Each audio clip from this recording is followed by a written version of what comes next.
नमस्कार विद्यार्थी मित्रांनो, आपल्या डबल ओ अकॅडमीच्या म्हणजेच ऑनलाईन ऑफिसर अकॅडमीच्या ई लर्निंग प्लॅटफॉर्मवरती तुम्हा सर्वांचं सहर्ष स्वागत आहे. तर आरोग्य विभाग पदभरती 2026 याच्यामधील आणखीन एक महत्वाचं पद म्हणजेच लॅब टेक्निशियन्स पद. या व्हिडिओच्या माध्यमातून आपण या पदाबद्दलची असणारी पात्रता, अभ्यासक्रम आणि वयोमर्यादा याबद्दलची माहिती घेणार आहोत. चला तर मग बघा काय झालं. आता आरोग्य विभाग पदभरती 2026 लॅब असिस्टंट आणि लॅब टेक्निशियन्स पदाविषयीची माहिती. तत्पूर्वी आपल्या डबल ओ अकॅडमीच्या ई लर्निंग प्लॅटफॉर्मवरती स्वातंत्र्य दिनाची जी काय असणारी खास ऑफर देण्यात आली होती, ही 20 ऑगस्ट पर्यंत काय असणार तर व्हॅलिड असणार आहे. तुम्ही या ठिकाणी तुमच्या मनपसंतीची जी काय असणारी बॅच आहे, ही बॅच या ठिकाणी काय करू शकताय तर इनरोल करू शकताय, बॅच जॉईनिंग करू शकताय. यामध्ये पशुसंवर्धन असेल, anganwadi supervisor, TET TET, pharmacist, महिला व बाल विकास असेल, एएनएम जीएनएम असेल, त्याचबरोबर वन संरक्षक, टीईटी टेट, जलसंधारण, एफडीए, जीएनएम, तलाठी, एलएसओ, सीडीपीओ आणि एसआय आणि एमपीडब्ल्यू, आरोग्य सेवक, आरोग्य सेविका इत्यादी पदांचा काय असणार तर समावेश असणार आहे. जर का तुम्हाला यामध्ये इंटरेस्ट असेल तर स्क्रीनवरती दिलेल्या नंबरवरती कॉन्टॅक्ट करा आणि लगेच आपली जी काय असणार मनपसंत बॅच आहे ही काय करायची असणार आहे, इनरोल करून जायचं आहे. या ठिकाणी आपण लाईव्ह प्लस रेकॉर्डेड स्वरूपामध्ये लेक्चर्स अवेलेबल करून देतो, जे की काय करता येतात तर डाउनलोड सुद्धा करता येतात. मल्टिपल टाइम कितीही वेळा तुम्ही ही पाहू शकताय. त्याचबरोबर या ठिकाणी तज्ञ आणि अनुभवी शिक्षक वृंद असणार. ऍप्लिकेशन मधील ई बुक्स याच्याद्वारे तुमच्यापर्यंत नोट्स सर्क्युलेट केल्या जातात आणि जुन्या क्वेश्चन पेपरचा आढावा घेऊन विश्लेषणात्मक पद्धतीने क्वेश्चन सिरीज काय केले जाते तर सॉर्ट आउट आपण करून घेतो. जर का तुम्हाला माहिती आवडली असेल तर लवकरात लवकर लगेचच काय करायचे आहे, बॅच मध्ये इनरोल करायचं असणार आहे. महाराष्ट्राचं जे काय आरोग्य विभाग असणार आहे, या आरोग्य विभाग खात्यामध्ये असेल किंवा वैद्यकीय शिक्षण जसं की डीएमईआर महाराष्ट्र असेल, या अंतर्गत प्रयोगशाळा तंत्रज्ञ आणि प्रयोगशाळा सहाय्यक इत्यादी पदे काय केली जातात तर भरली जातात. या पदांची आगामी येत्या काही कालावधीनंतरच लगेचच काय असणार तर पदभरती केली जाणार आहे. याच्यासाठी विज्ञान शाखेतील पदवी, डीएमएलटी कोर्स किंवा त्याचबरोबर बीएससी इन काय असणार आहे बघा एमएलटी इत्यादी काय असणार आहे तर पात्रता आवश्यक सांगितली जाते. शैक्षणिक पात्रता आणि वयोमर्यादा. शैक्षणिक पात्रता बघा, प्रयोगशाळा तंत्रज्ञ यामध्ये भौतिकशास्त्र, रसायनशास्त्र किंवा जीवशास्त्र या विषयासह पदवी उत्तीर्ण होऊन लॅब टेक्नॉलॉजी मधील पदविका किंवा बीएससी इन एमएलटी पदवी काय असणार तर पूर्ण असणं गरजेचं आहे.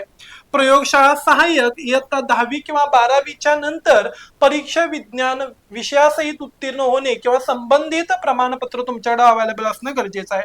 वयोमर्यादा, किमान वयोमर्यादा 18 वर्ष आणि कमाल वयोमर्यादा खुला प्रवर्ग म्हणजेच ओपन कॅटेगरीसाठी 38 वर्ष असणार आहे. तर इतर मागास प्रवर्गांना नियमित पद्धतीने 5 वर्षाची या ठिकाणी सवलत असून किती असणार तर 43 वर्षापर्यंत ते काय असणार आहेत तर पात्र असणार आहेत. लॅब टेक्निशियन्स पद्धत भरती. यामध्ये बघा लॅब टेक्निशियन्स यासाठी जो काय असणार सविस्तर अभ्यासक्रम आणि महत्वाची पुस्तके आपल्याला या ठिकाणी पाहायची असणार आहेत. साधारणपणे 100 प्रश्नांची काय असणार तर परीक्षा असणार, ज्या ठिकाणी 200 गुण असतात, ज्यामध्ये तांत्रिक आणि अतांत्रिक असे 2 भाग आहेत. टेक्निकल अँड नॉन टेक्निकल असे काय असणार तर 2 भाग असणार आहेत. अभ्यासक्रम बघा, अभ्यासक्रम कोणता असणार आहे, एक तांत्रिक विषय याच्यामध्ये 40% काय असणार, 40 ते 60% प्रश्न विचारले जातात. याच्यामध्ये एमएलटी किंवा बीएससी इन एमएलटी अभ्यासक्रमावरती आधारित प्रश्न असणार आहेत. पहिल्यांदा बघा हिमॅटोलॉजीला रक्तशास्त्र म्हणतो. Blood cells, anaemia, leukaemia, blood coagulation process आणि अँटी कोॲग्युलेंट्स. त्याच्यानंतर ब्लड बँकिंग रक्तपेढी, याच्यामध्ये blood grouping ABO and RH, cross matching, blood collection, storage, transfusion reaction. त्याच्यानंतर मायक्रोबायोलॉजी सूक्ष्मजीवशास्त्र, याच्यामध्ये bacteria, virus, fungi, parasites, culture media, sterilisation methods and techniques. त्याच्यानंतर staining, gram positive, gram negative आणि AFB यांचा समावेश असणार आहे. बायोकेमिस्ट्री, जैव रसायनशास्त्र, याच्यामध्ये liver function test LFT, kidney function test काय असणार KFT and blood glucose, lipid profile and enzymes यांचा काय केला जातो अभ्यास केला जातो. त्याच्यानंतर बघा हिस्पॅटॉलॉजी अँड सायटॉलॉजी, याच्यामध्ये बघा टिश्यू प्रोसेसिंग, त्याचबरोबर काय असणार बघा फिक्सेटिव्ह, स्टेनिंग, H&E असेल आणि मायक्रोटॉमी असणार आहे.